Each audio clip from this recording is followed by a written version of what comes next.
All right, hello and welcome everybody to today's workshop slash podcast, the Nurture Wealth Podcast. My name is Jason Hamilton. I'm a certified financial planner, and I am with Miss Nasima McElroy of Financially Intentional. Hey. Hey, welcome everybody. Welcome back.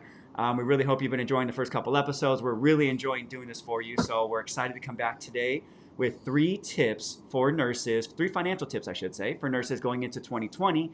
Three very important tips that, if you don't get these right, could really be setting you up for a lot of pain in the long run. But if you get these things right today, starting today, going into 2020, you're going to be in so much better shape. So, Nasima, you ready to get going on this? I'm ready. Okay, so tip number one. Okay, Nasima, maybe you could talk about this. Uh-huh. Tip number one is see if your student loans, if you have them, qualify for any sort of forgiveness programs. Do you want to Right. talk about your situation a little bit coming out as a nurse and student loans you're dealing with, and then how you approach that? Sure. So, coming out of from all my degree programs, I had loans combined all over the place. And the first thing to do to check to see if I qualified for it was actually to go through my loan servicer and see what programs I qualified through there, and to see what current plans I had, which caused me to consolidate my loans and then be able to qualify for public student loan forgiveness. And so I was under public student loan forgiveness before I decided to aggressively pay off my loans. So, if you haven't heard of the program, you might have heard the acronym PSLF, Public Student Loan Forgiveness. And that's if you work for some sort of nonprofit entity, it has to be a 501c3, and you could possibly qualify. And even if you can qualify, you may not want to take that approach because you do have to wait 10 years and make 120 qualifying payments to qualify for that. So, if you're 23 or 24, just getting out of nursing school or younger, do you really want to wait till you're 32, 33, or 34 to have everything potentially wiped away? You said you decided to go a different route. Why was that, Nasima? I was paying $1,900 a month in my student loan payments, and I was just tired of actually dealing with the loan servicers. So yeah, so that was my thing.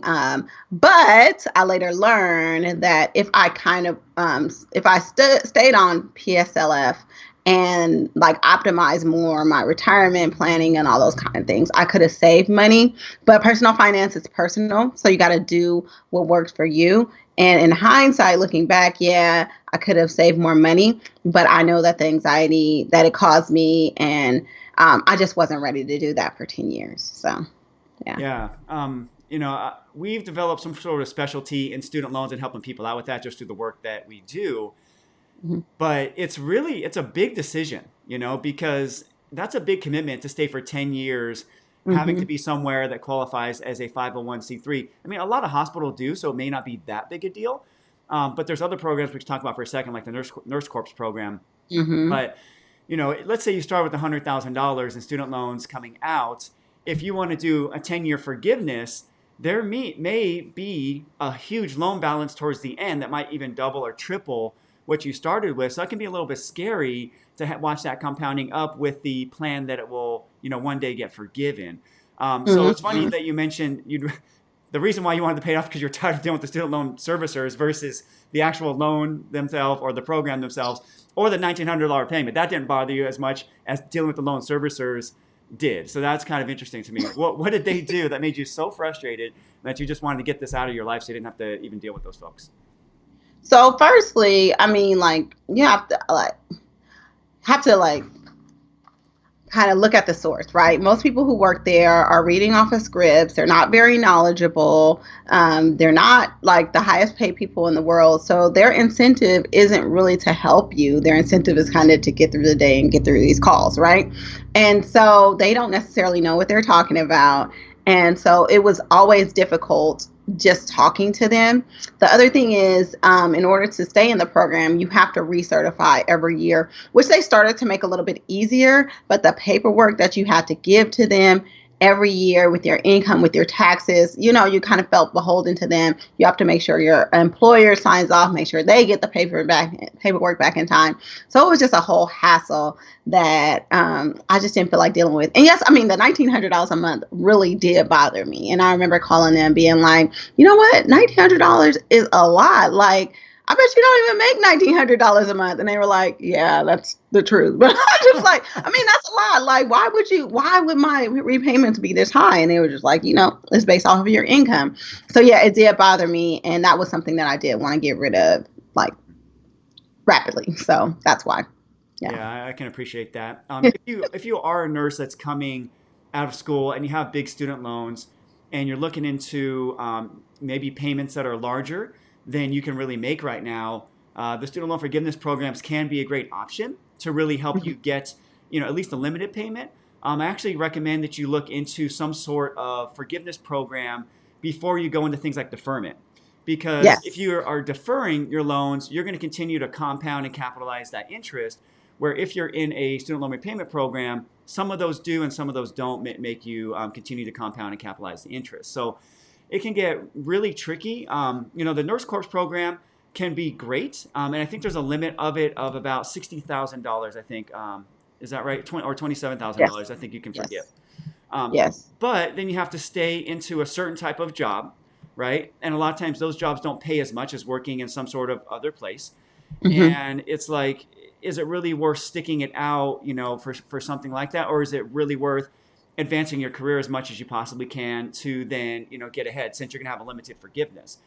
If I can speak to that a little bit because I did qualify at one of my jobs. So when I first started as a nurse, I worked at a county facility that qualified for the nurse court program. However, my pay difference, if we're talking about hourly, was about $30 an hour more working for this other entity that didn't qualify for nurse court but qualified for PSLF. So I was just like, okay, I'm going to save $20,000 by going through this program. Does that make sense for me? Like when I can make, $50,000, $60,000 more at this other place. It didn't really make sense. So you have to weigh those options. No, yeah, absolutely. Hey, yeah, it doesn't make sense at all. You're going to save 20,000 over 3 years, or make 60,000 more in the first year, right? Yeah, that's a clear answer. Yes. But then the other two programs, the PSLF, the Public Student Loan Forgiveness, that's really meant to be a 10-year forgiveness program, right? So 120 qualifying payments. Mm-hmm. So that can make some sense if you want to follow that. And then of course there's the long-term Yep. forgiveness programs where it's 20-year forgiveness for undergraduate and then 25-year for any sort of graduate student loan debt. But the nice thing with those programs, if you are just getting your career started, you're trying to get things figured out, it can cap your payment. So instead of being on a 10-year repayment program, you can be on an income base, right? So income-driven Mm-hmm. repayment. And it's Mm-hmm. anywhere usually from 10 to 15% of your available income after it's like 150% of poverty level deduction off the top of that, right? So you reduce your income from the 150% level of poverty, of the poverty level. So it's based on that, and then you can reduce it further by doing what we're going to talk about next, which is contributing to your 401k, 403b, or 457 account. It's based on your available income. So if you are just getting out of school, definitely want to do some research. And I actually recommend you work with a professional, somebody who is really understanding of these programs. There's a lot of frustration, a lot of negative articles out about the student loan forgiveness program saying like less than Mm-hmm. 1% of people are getting forgiven. I Yep. think majority of that's because people just didn't follow the process and really stick to the Right. steps they need to take. And I do think we're going to see more of that coming, people that are getting their loans forgiven. But at the same time, one little mistake could cost you an additional, month or even years of payments because you didn't track things and do the things the right way, or recertify, like you said, every single year like you're supposed to. So if you are getting out student loans and you have them on your back, looking into either some sort of forgiveness programs might be a good idea to be thinking about, or just doing what Nasima did and figuring out how can you earn the most money possible and get these things out of your life as soon as possible so that you're not burdened the next 15 or 20 years with the student loan payment, right? Okay. All right. And so hopefully that's helpful to everyone watching. Number two is going into 2020 is looking into your available retirement savings programs. Do you want to share a Yeah. little bit about the normal retirement savings programs you have as a nurse? Yes. So typically a nurse has access to a 401k or a 403b. And then some nurses are lucky enough to actually have access to a 457, which is a deferred compensation program. Okay. So most folks are going to have a 401k or 403b. That's the general.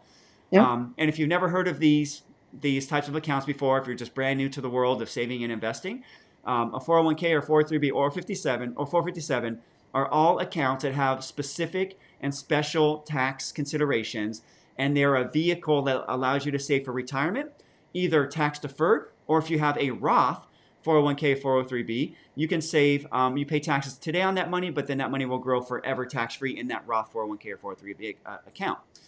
What we recommend generally is, as you're starting out, is regardless of your situation, that you want to start and get the match. Okay, getting that match is free money. So in a Mhm. lot of cases, up to 5 or 6%, you'll get a percentage of that, anywhere up, usually 25 to 100% of your contribution matched, and that will be given to you by the hospital or company that you work for. And essentially, that's free money, right? So you always want to take that money. And so if you are getting towards the end of the year here, going into 2020, there's actually been an increase on the amount you can save per year. So if you are an experienced veteran with saving for retirement and you're already, let's say, maxing out your retirement accounts, in 2019, you could have saved $19,500 if you're under 50. And if you're over 50, you can add $6,000 to that. So that would have been $25,000. Going into 2020, you can now save $19,500 because there's been Yep. an increase for inflation.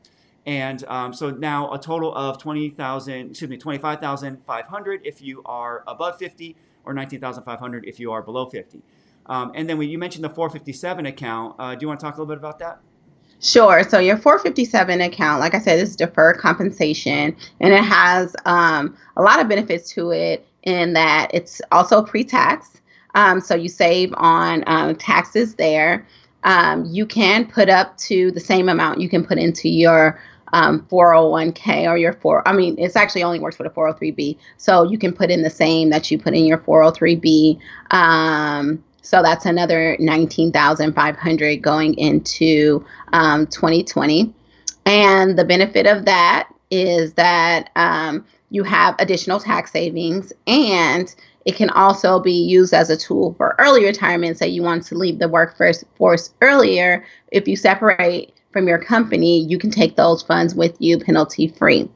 And so that's why I like that. But it just helps me to accelerate my retirement savings because those funds I want to use for retirement. So that's up to, what is it, $31,000 a year that is being diverted from paying Uncle Sam to paying into my retirement. Yeah, no, absolutely. And there might be some folks out there that can save that much. Some people may just be getting started. So Mm-hmm. if those seem like big numbers, don't worry. Your goal is just to get there someday, But when you're getting started out, right out of school, one thing I found that most people don't do is actually sit down, write down what their expenses are going to be, right? Put together what your rent or your home payment's going to be, the cost of food, the cost of gas to get to work every day, any things like that. And we call that a budget or a cash flow plan, because a lot of times people don't think they can save because they don't really have a plan on what they're actually spending. So even before you look at saving, you might want to sit down and write out your expenses, create that budget for yourself, and then find a way to get that, at least that minimum match amount aside before you start doing other things like paying off debt, like attacking student loans, because getting 100% match, that's better. Yeah, I would take that over a 5 or 6% interest rate, Right. in the short term. And I think you'll thank yourself long term.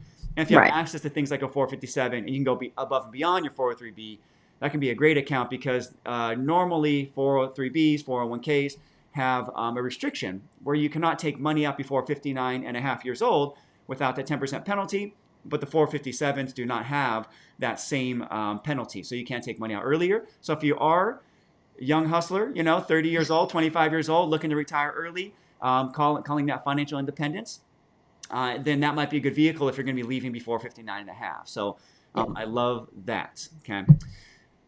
Number three. Ready for number three? Ready. Okay. Number three is something that I'm gonna keep talking about this because this is the one thing when I had my first conversation with Nasima, I didn't know actually, by the way, about nurses, and it's under the idea of taxes, right? I didn't know that there's this big, I guess you call it a secret because I never heard about it before, but there's a lot of nurses that get into their work their bums off, okay, work their butts off, and work all this overtime, make a bunch of money, but then realize at the end of the year they didn't withhold properly for taxes. So then they get this massive tax bill that they weren't expecting that wasn't taken out of their paycheck. And now they're sitting there on payment plans with the IRS. I had no idea that this was such a big problem in the nursing community. And so it's one of the reasons why I'm so passionate about doing this show with you. Can you describe maybe some things that you've seen in that space with what's happened to people or stories you've heard on, how people got there essentially with that IRS type debt? Some people just have gotten there just not knowing how to withhold or what withholdings mean or just understanding that process. A lot of people have gotten there by just kind of gamify the system and take home as much as possible without paying taxes, not really understanding the tax implications of that. But like I said, it's super common. I know just personally several nurses that are on payment plans with the IRS or are having garnishments in their checks. And so this is something that I feel like plagues, yeah, like you said, a lot of nurses. And it's something that we have total control over and something that we can really avoid proactively by just making better decisions in how we set up our withholdings. Yeah, that's interesting when you said about playing with their withholding so that they can take more home today, right? Hmm. One thing you need to be very aware of is that the IRS is not stupid.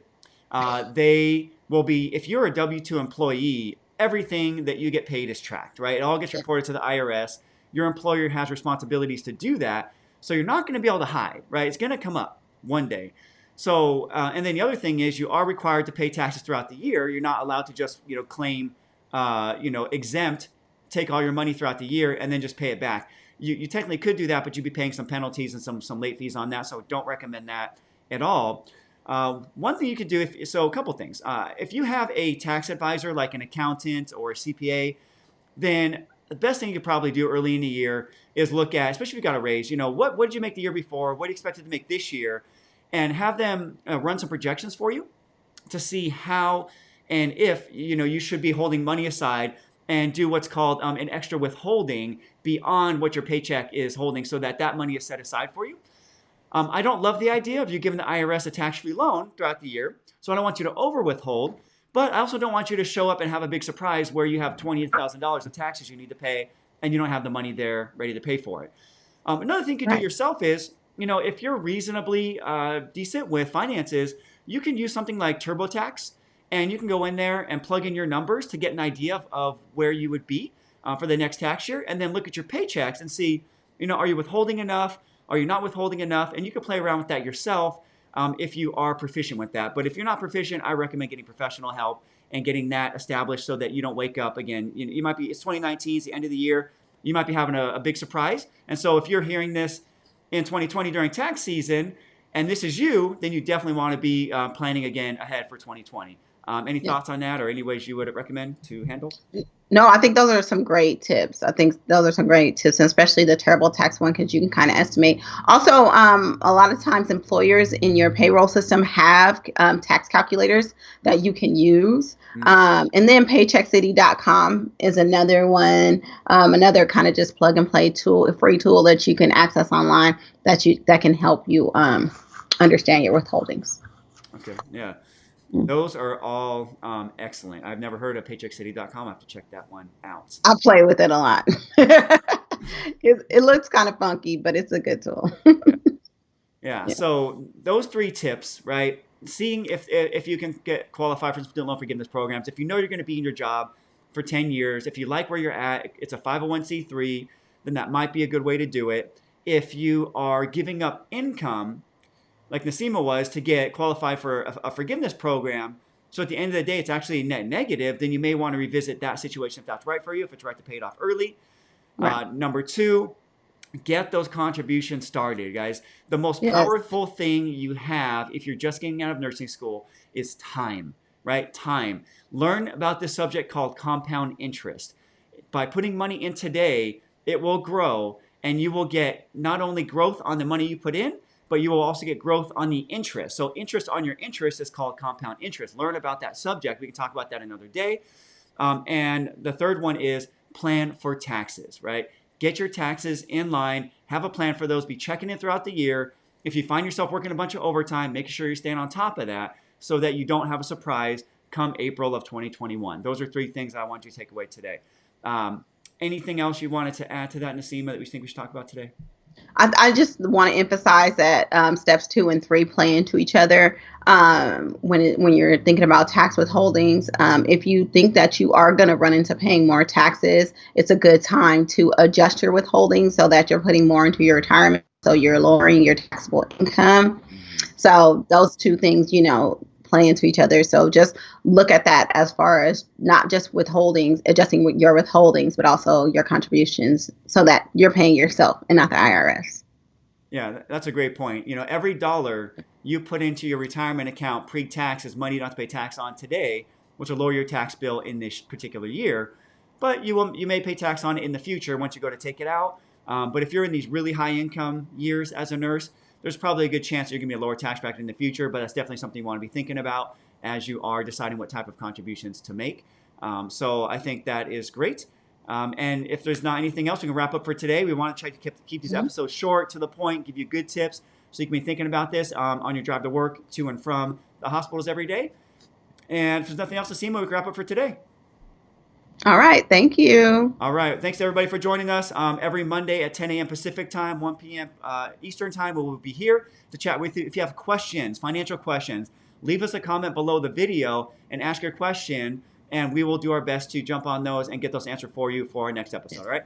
Have a great week. Try not to work too hard, but if you do work overtime, remember it's not all going to the IRS. You are going to keep some of that. So earn that Christmas money, put it aside, save for the future, and we'll talk to you guys next time. All right. Bye bye now.